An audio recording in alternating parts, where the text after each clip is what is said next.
Assalamualaikum warahmatullahi wabarakatuh. Selamat pagi, salam sejahtera untuk kita semua. Salam sehat. Baik, saya Ibu Yusri Pratiwi.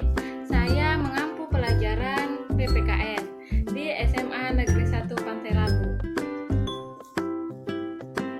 Baik, untuk anak-anak Ibu tetap semangat, jaga kesehatan, dan jangan keluar rumah jika tidak penting.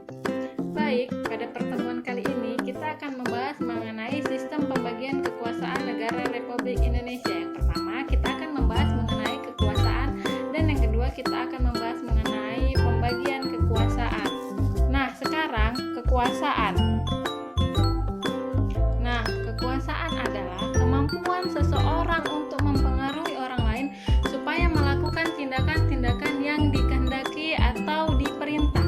Contoh, ayah kita menyuruh kita untuk pulang bermain.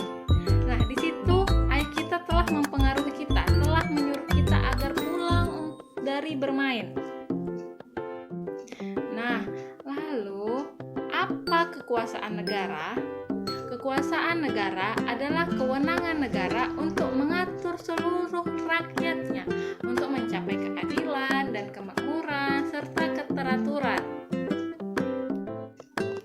Nah, macam-macam kekuasaan. Pertama, kekuasaan menurut John Locke. Ini ada 3 kekuasaan. Yang pertama, kekuasaan legislatif, yaitu membuat undang-undang. Yang kedua, kekuasaan eksekutif, yaitu melaksanakan undang-undang. Yang ketiga, kekuasaan federatif, yaitu melaksanakan hubungan luar negeri. Nah, yang kedua itu kekuasaan menurut Montesquieu, yaitu ada 3 kekuasaan. Yang pertama, kekuasaan legislatif, apa tadi? Membuat undang-undang. Ya. Yang kedua, kekuasaan eksekutif, yaitu melaksanakan undang-undang. Yang ketiga, kekuasaan yudikatif, yaitu kekuasaan untuk mempertahankan undang-undang atau kekuasaan untuk mengadili setiap pelanggaran terhadap undang-undang.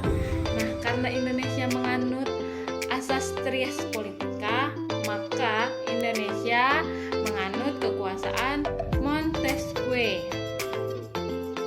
Nah, sekarang pembagian kekuasaan yang ada di Indonesia. Yang pertama, kekuasaan secara horizontal. Yang kedua, kekuasaan secara vertikal. Nah, kita bahas yang pertama, pembagian kekuasaan secara horizontal.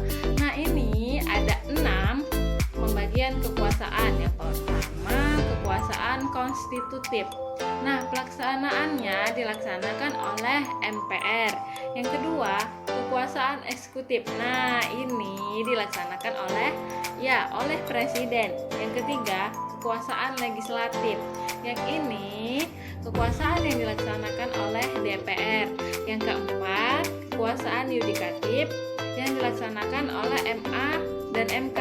Nah, kekuasaan yudikatif ini biasanya disebut kekuasaan kehakiman. Yang kelima, kekuasaan eksaminatif, yaitu Badan Pemeriksa Keuangan. Yang selanjutnya, yang keenam, kekuasaan moneter, yaitu kekuasaan yang dilaksanakan oleh Bank Indonesia.